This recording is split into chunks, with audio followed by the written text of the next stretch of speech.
What's going on, y'all? This is Jordan McCabe. Welcome back. Episode 2, Season 2 of Subject to Change. I got a very important guest, and one that's not too far from me right now. His hometown is in Florida, where I'm at right now. It'll never look like this again, folks, until we get a good studio. I digress. Anfernee Simons from the Portland Trailblazers is here with us tonight. Ant-Man, thank you very much for joining us. Appreciate it. This is going to be a lot of fun. I'm excited. So, like I said, you're originally from Florida, correct? Yeah, Orlando, to be exact. Orlando area. So, did you grow up with with Nasir around him? He kind of grew up on the other side of town. Okay. So we really didn't connect until we got older in AAU. We started playing on different AAU teams, and then we kind of met like beginning of high school. That's when we started playing against each other. He's with the Trailblazers, correct, right? Yeah. Yeah. Okay. I didn't even really put that together till just now. So those of you that don't know who I'm talking about, Nasir Little plays for the Portland Trailblazers, just like Ant, and he's from the Orlando area, so I had to throw that out there. But yeah, man, let's jump right into you and your story. It's a crazy one. The overview, folks, is let me see. This is what happens, and I just start talking, and then I do my. I know you got it. Let me let you talk. You tell me. All right, Anfernee Simons. Start like beginning of basketball. Where'd you start with that stuff? Basic story of starting basketball. My dad put the ball in my hands. Okay. I used to watch my dad play all the time, and just kind of grew loving the game. It's crazy because like how your story was. You was in that spot like at an early age, and you were like working out at a young age too. Right. So it's like it was funny to see back then because like I started working out young. My dad was pushing me at like 6 or 7, like cussing me out. That early 6, 7. Yes. 6, 7, working me out very hard on me from the beginning. So that's where it all started at. My dad just pushed me from the beginning, and it kind of grew me into being a hard worker just naturally. I feel like there's so many. So Pops has really been like the center of your basketball career, you would say? For sure. So you said Pops was the center of everything for you. I always think it's funny. So how you said he was hard on you, because I had a father who he was a key role in my stuff, but he was hard as hell on me too. Talk to me about some post game, like you smile already because you know what it is, and those that have the dads like this know what this is too. Tell me about some road trips back from an AAU tournament that maybe didn't go so well. What was Pops like in those? Let's think one. I think I was in middle school one time, and we got 2 games in one day, and first game I played terrible. So he's on me. He took me back to the back, cussed me out, terrified, and all of a sudden next game I just go out and score like 30. Killing him and looking at him, walking down the court, looking at him like, yeah, that's right. What? But like at that time, I didn't really understand like the importance of playing hard and going at it each and every time you're on the court. So my dad kind of had to scare me into doing it. So like if I don't go out there and play.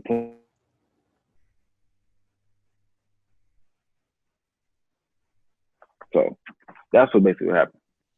I mean, I feel you, dude. That's I always love that. As soon as somebody's like, "Yeah, Pops was the biggest role," I already know where we're headed because my dad was, the same way in that sense. But okay, so we're moving through middle school now, and you're making your way to high school. You started out going to high school in Florida, correct? Yeah, I went to Edgewater High School from my freshman year to my junior year. That's my junior year. I transferred to Montverde for a year. Junior year? Yeah, I left like October from Edgewater in my junior year. And went to Montverde to play, and then I ended up coming back from Montverde that same year, like in February. and I finished out my high school career in Edgewater. You want to go into that, or what was it about It was Mount like, that didn't work out? I mean, it was just playing time was kind of up and down, and like our team was really really talented and good. So like Who was on it was kind of confusing. It was me, obviously RJ, Simi, Shitu, Silvio, EJ. Who else was on that team? That's a guy named Howard Washington, named Devontae Jordan, and who else? Bruno, Fernando. So we basically it came to a point to where like we were playing like 5-5. So like we'll start 5 players and then we'll sub in different 5, and we'll just play like that the whole time. But like nobody could get a good grasp of like how much you're gonna play each game, and like some games you'll start and the next game you won't play at all. So it was for that for like all the players too. So it was kind of confusing in that sense. So I just wanted to end my high school career at home and play in front of my family. No, that's dope. I love talking about going the prep route. A lot of kids who are following you or following me watch the way we go through things, because there's more options ever than there ever have been for kids growing up in basketball. I mean, kids play for how many different AAU teams, and then they either they go public school where they grew up, or they go prep. They got all these options, right? So what was it for you? Obviously, for whatever reason, I mean, that stuff happens at prep. But what was the big thing for you at prep school that made you want to go to Mount Vernon? My junior year, I had a good sophomore year. I was still small though, but I grew a little bit when I got to my junior year. And they called me, and I was like, I mean, they're not too far up the street. They're like 40 minutes away. So they said they needed somebody. That one of their players went down, named Marcus. He tore his ACL that year in practice. So they needed a point guard to come in and play. So at first I was hesitant, but then my parents was like, you got to do it. It's a good way to get your name out there and get some colleges to look at you, because not that many. It wasn't that many that was looking at me like that. So when I went there, I just trying to take a leap of faith and go in there with a clear mind, and it was a good experience though. I learned a lot playing against top ranked players every day in practice. That was probably the biggest thing. So when I came back, I knew that I needed to get better for sure. So that's what led me to my game evolving the way it did starting my junior year. And actually that year I reclassed too. So a lot of guys were older than me too, and I was still underdeveloped. So I started to reclass and got to go to prep school at IMG obviously after I graduated from Edgewater. Right. No, that's good. So did that fuel you, like coming back from Mount Vernon, knowing, and now you're seeing all the national level of talent? Did that fuel you in terms of how hard you were working and what you were putting in? Yeah, for sure. Like it let me know, like it was kind of a wake up call, like how much these guys are ahead of me and how much harder I got to work just to even catch up or even surpass them. So I think that's something I think that might have been one of my best summers, obviously playing on UA circuit that year and leading 16U and scoring that year. So I think, that was a turning point in my whole mentality. No, I'm glad you touched on that, because there's definitely a kid or kids out there listening right now that either are going through it or are going to go through it at some point. And I don't think a lot of kids realize it. That's the defining moment. I don't know if that is your defining moment, but it's definitely one that boosted you, because what the kids listening need to understand is adversity is going to hit, and it's going to hit real hard, and you got to swallow the pride at that time. You know what I mean? And you have to find a way to dig so much deeper than you probably thought. Because going into Mount Vernon, you might have thought, I'm putting in enough work. I'm I'm excelling at a good rate. Mm-hmm. All of a sudden you get around, killers and then you just decide whether or not you're going to become one or not. And I think that's really cool that listeners got to get an inside scoop on that, because what that then leads to is when I meet you, I saw you on the UA circuit killing people. This is where OT better start running Anfernee Simons highlight clips. It's Simons, right, or Simons?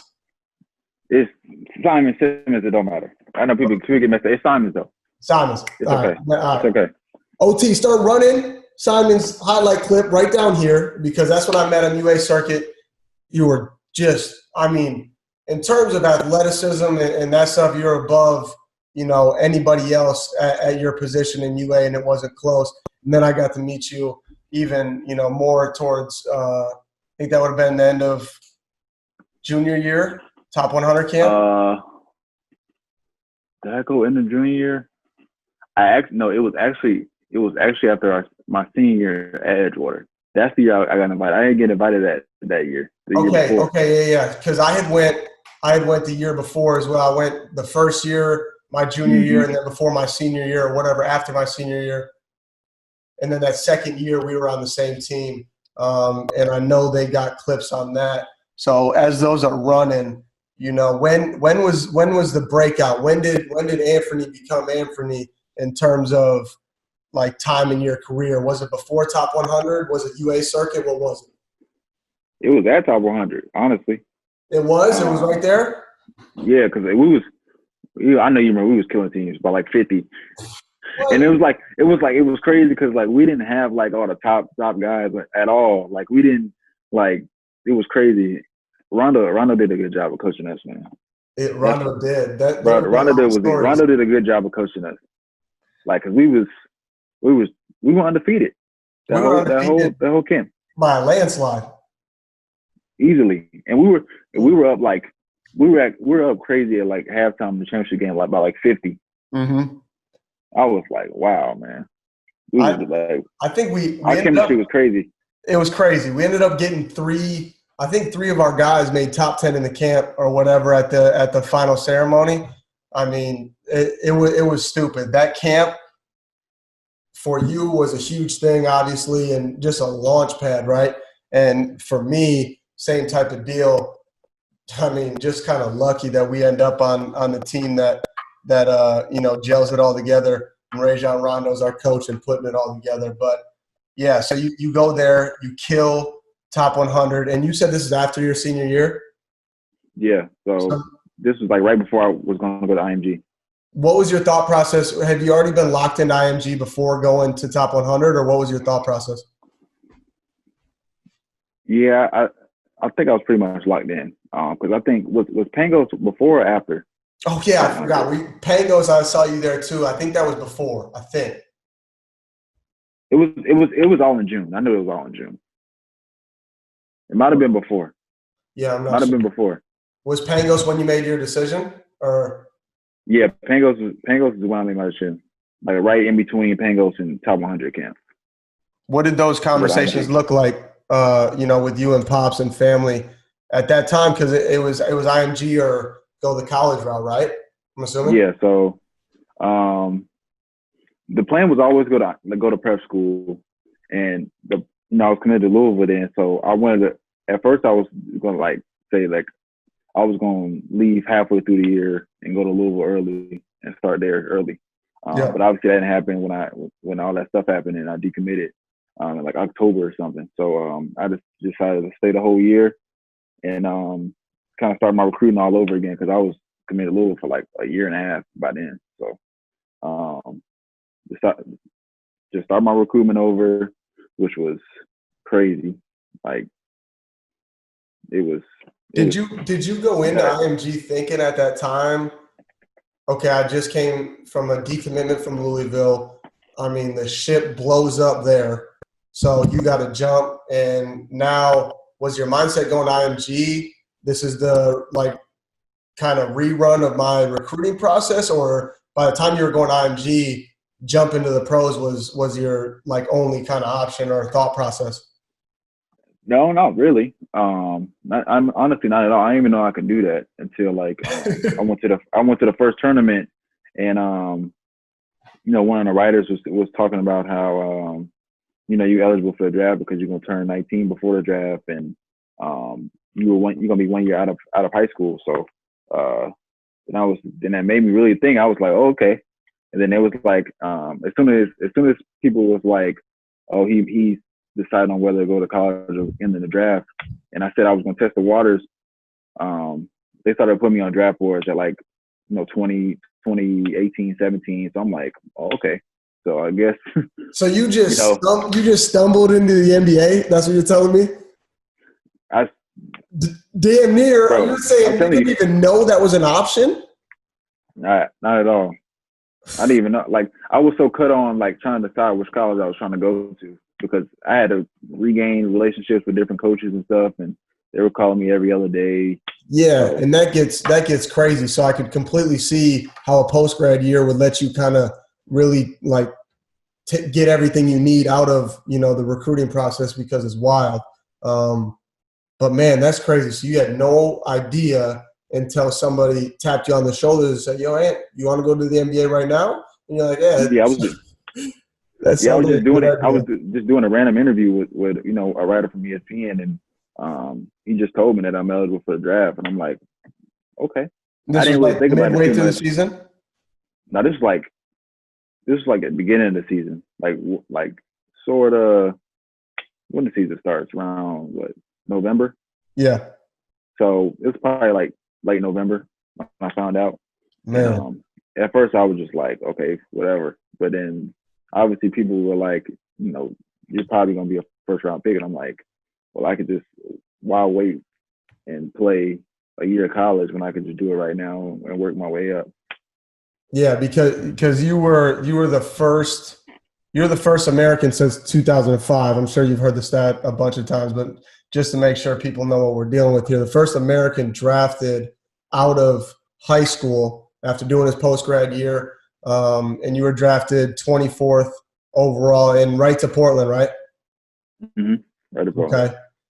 Man, that's crazy. So now we're making the jump from prep high school basketball to the National Basketball Association, the biggest stage of them all.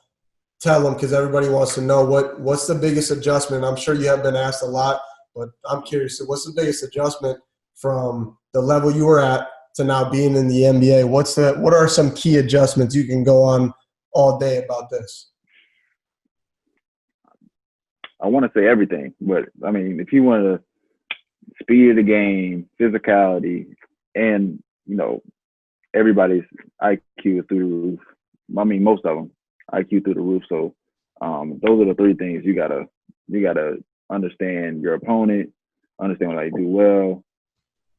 Obviously, you have the strength to do things, guard, get through screens, all that other stuff, and obviously you gotta have a high IQ. So I think the first year I'm just learning what the NBA game is like. So I'm just watching Dame and CJ and them play all the time. So I'm just trying to learn from them. And this year is actually going out there and playing and, kind of going through those things that you saw and going through those like growing pains and stuff and trying to get through those. Yeah, no doubt. There's obviously, making that kind of jump, there's a learning curve, and obviously you handle it crazy well. Your first kind of breakout game was the last game of your rookie season, right? Mm-hmm. Yeah. So you tell us about that, because go ahead and read the stat line. I ain't even gonna read it. I know how many did you have in that game? I had 37. 37 of them. I watched everyone in the hotel. Go ahead. Tell us about that game. So the night before we was playing on a back-to-back. We played the night before in LA. I remember that because we won the game winner, and so everybody didn't want to play. All the guys that played, they didn't want to play the last game because we know we were gonna make the playoffs and we most likely gonna get the 3 or the 4 or the 5 seed, whatever, something like that. So coach came up to all the young guys and was like, "You're gonna play the whole game, literally the whole game." So I tried to get my mind right for it, and so when the game came and it was like Dame came up to me and was like, take your time. You're going to have a lot of time to, shoot and just play the game and, take it slow. So, just starting off the game, I just try to just relax, knowing that I'm going to have the ball in my hands most of the game. So, that kind of boosted my confidence as well, because knowing that, I got control of the game and I could feel out the game as well. So went out there and, just took all the shots that I, like to take and, knocked them down and started getting hot, honestly. Yeah. I mean, started rolling through there. Started cooking. I can't remember where I was sitting, but I want to say we were on the road somewhere, and I'm sitting there, and I knew because I was watching Javon Carter, who's a West Virginia grad, play in some of his first games too, where he's playing a lot towards the end of the season. A lot of the vets and stuff, playoff pictures painted, and it's kind of this chance now for the younger guys to prove what the next years in the league are going to look like. So you were in the zone, right? Mm-hmm. Okay. Now that's an obvious question, but I ask it only because I'm trying to get into reading, Anfernee. Okay. I'm sitting out here on the beach. I'm reading books. All right. And I'm reading Relentless by Tim Grover. I don't know if you're much of good book. I already read it. You already read it? Sure. Yeah. That's good stuff, right? About being a cleaner and stuff. So he talks about being in the zone. I love that we're connected already on this. So tell me, in that game, what are you feeling? Because everybody wants to recreate the zone, but it's not easy to do.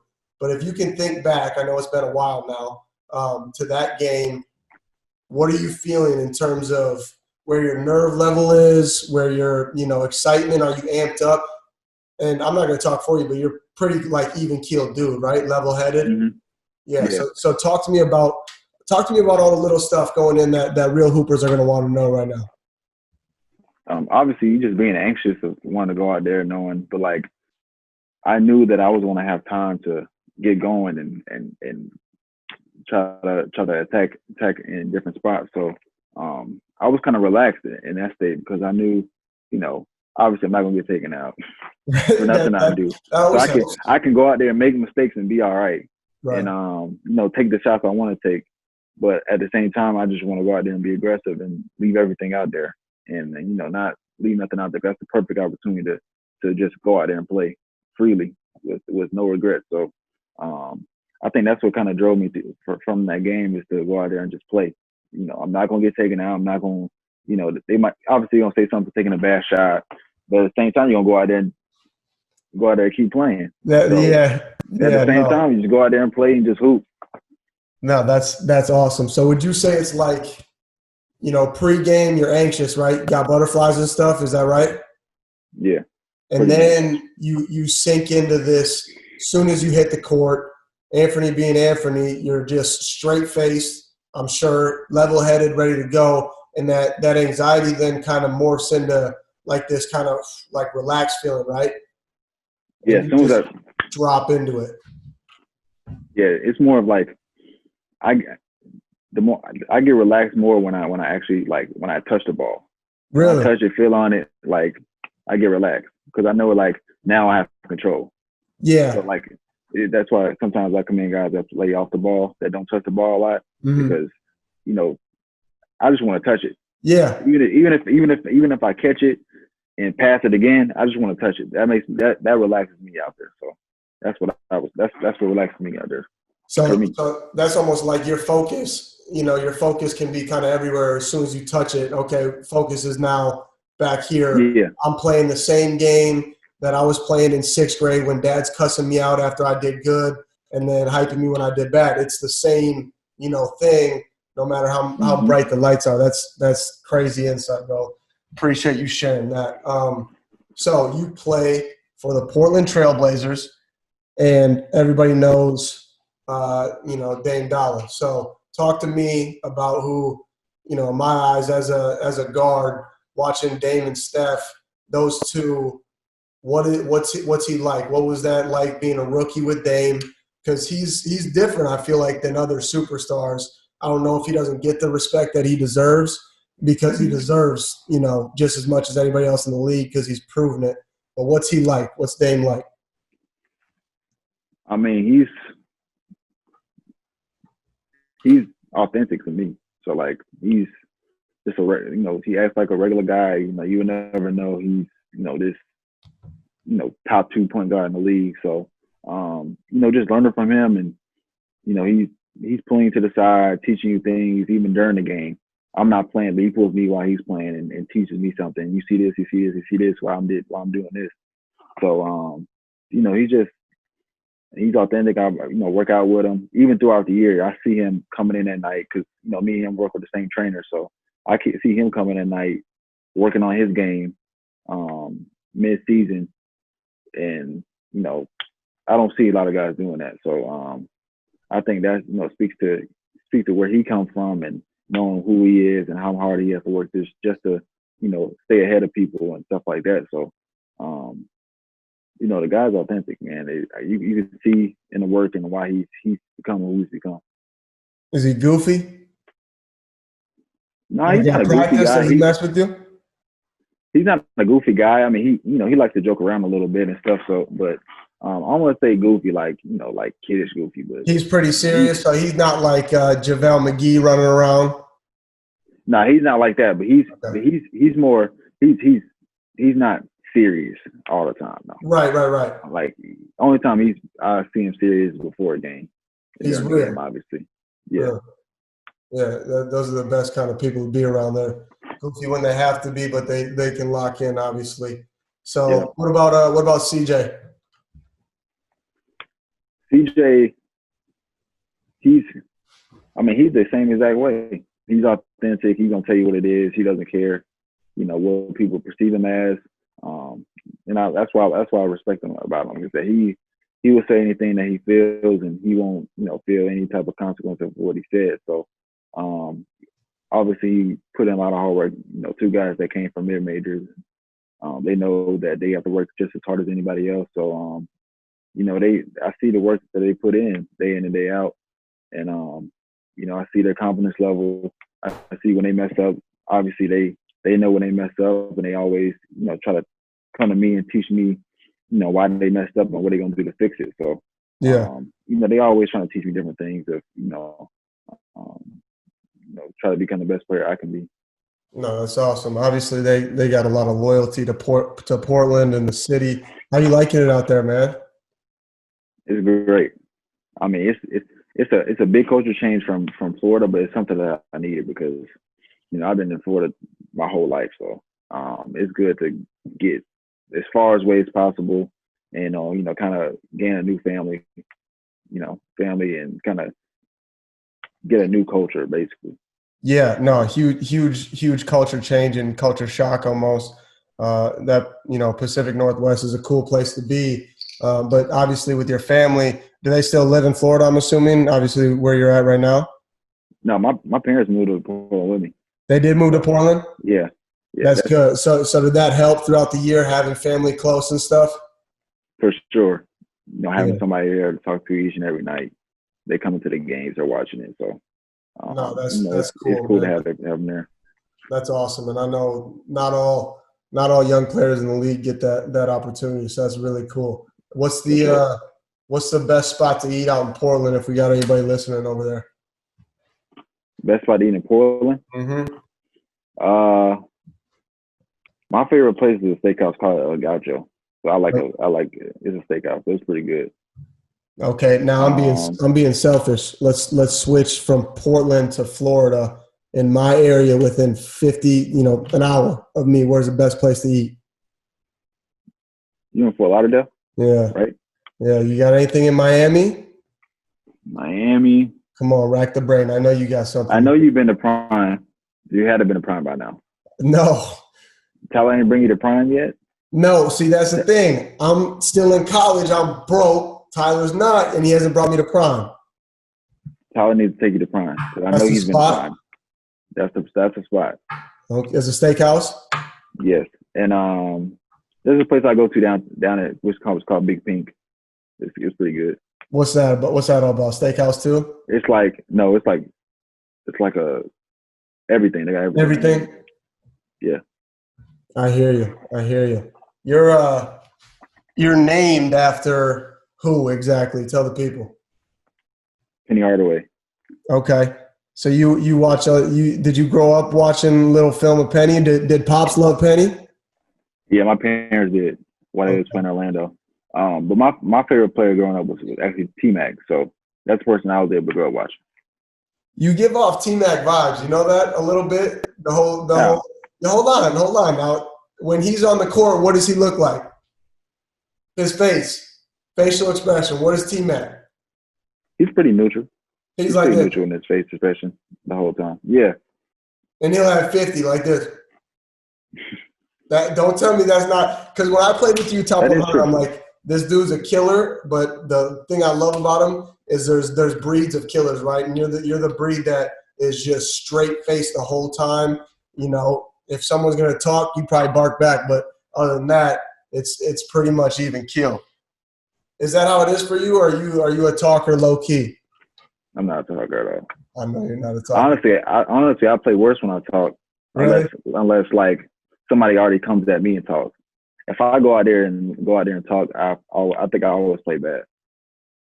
Yeah. It's pretty proven how many times I tried it. Did you try it more in high school than you do now? Yeah, I tried it. I remember one time I tried IMG. I started barking in the first half, and I ended up with like 3 fouls, and then played the whole first half and ended up like 3 points.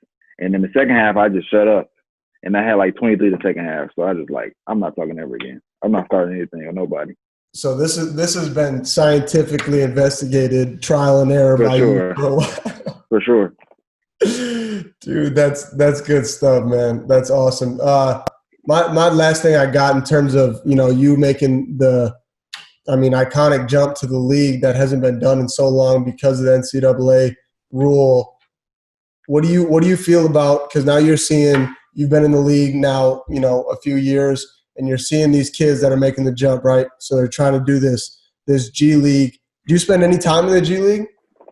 Last year I did. I only played like 4 games down there. I played like 4 games. What's the biggest difference there?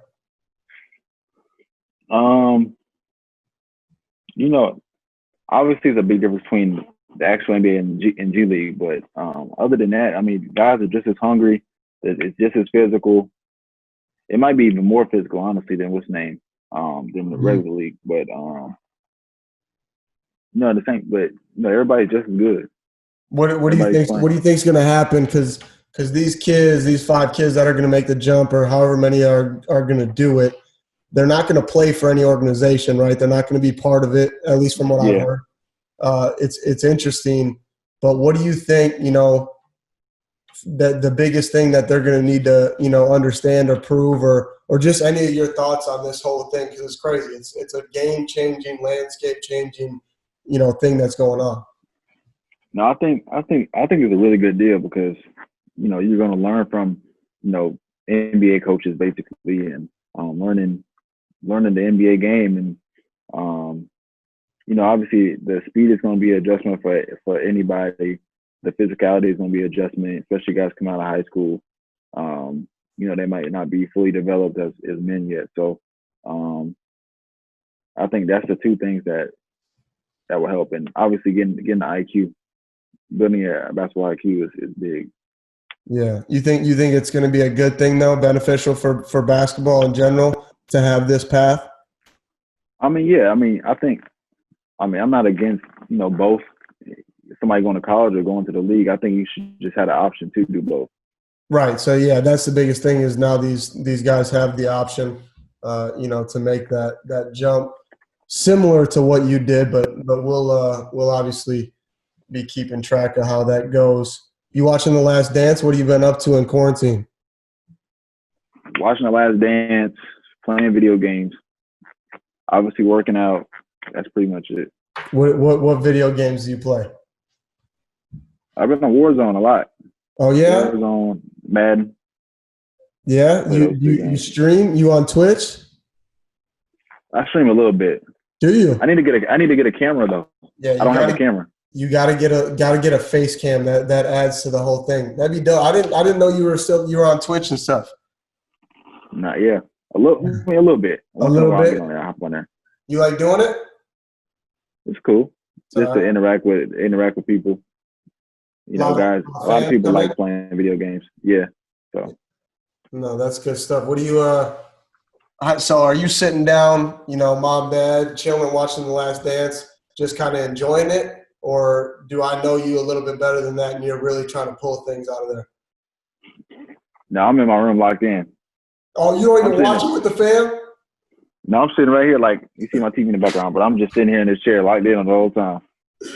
That's what have you pulled so far? Give me some stuff. What's your favorite part about it?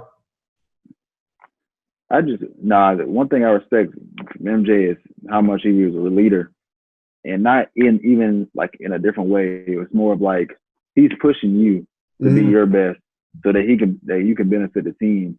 And people might think that he was a bad guy because he did that, but I respect that honestly. I would want my best player to do that for me.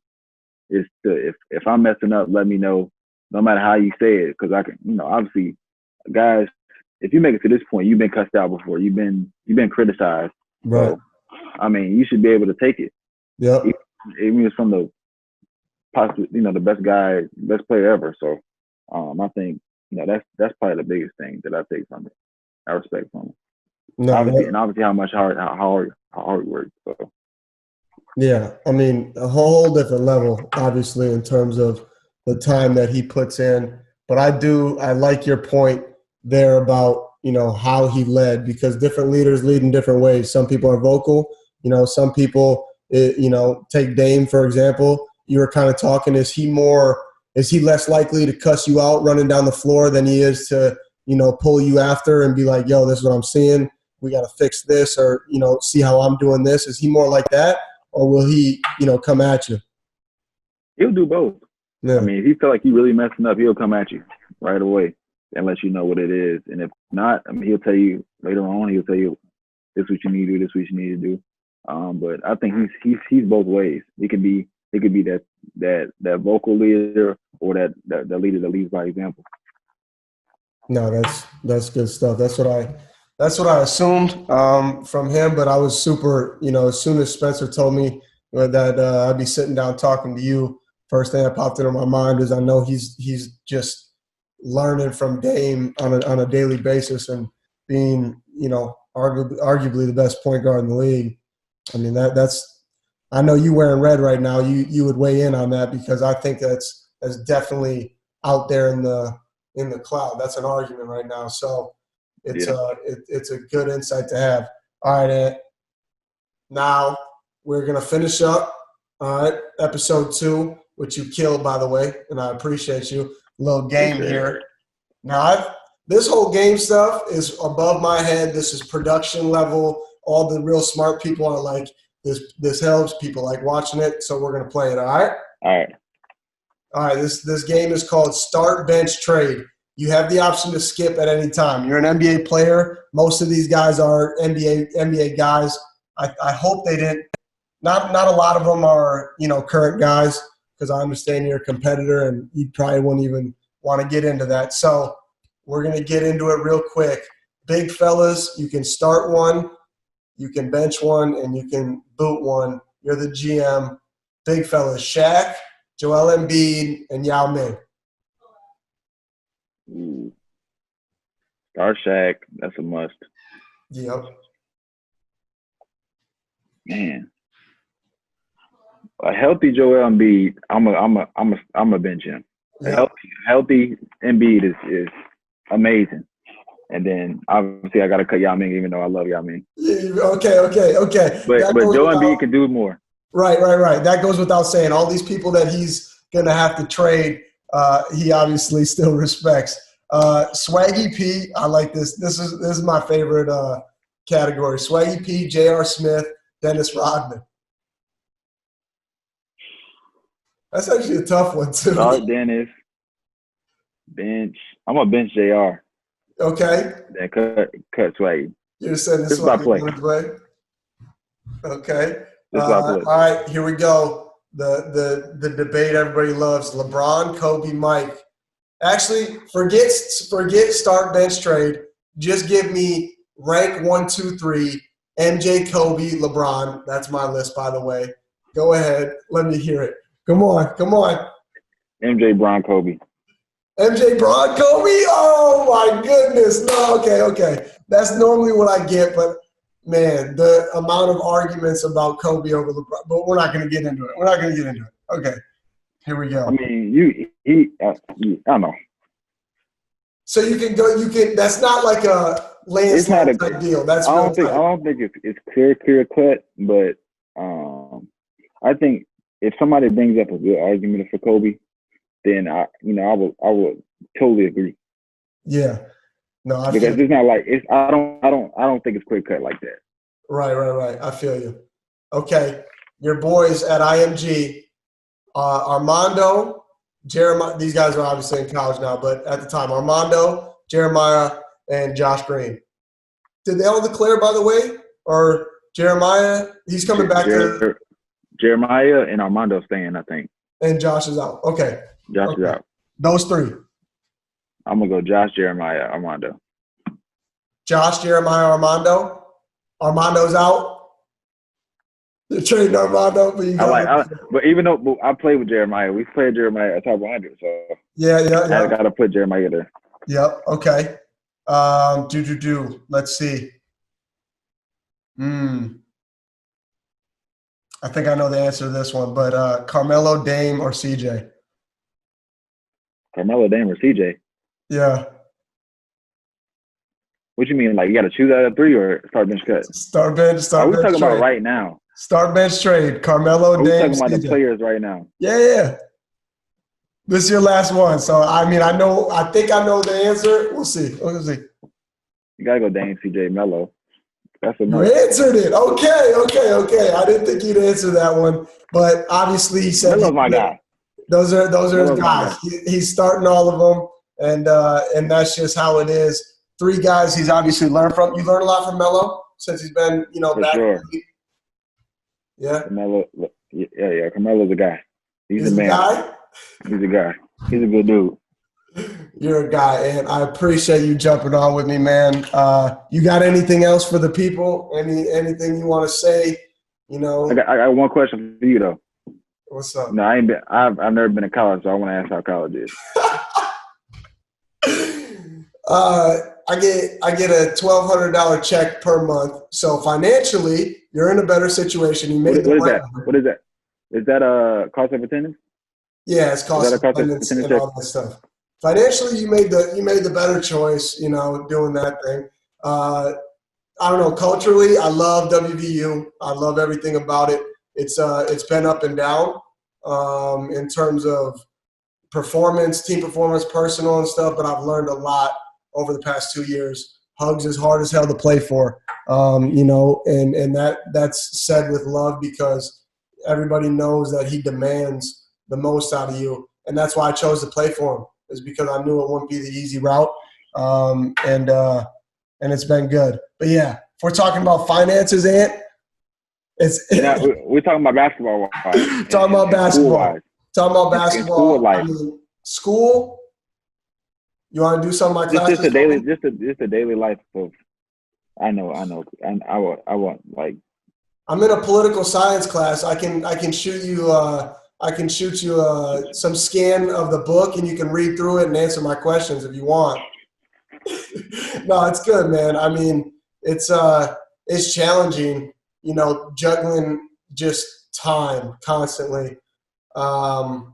Obviously, time management's huge for you, but in a different way. I was talking to Tyler actually earlier today about his adjustment from Kentucky to the NBA, and he was like, "I just feel like I have so much more time."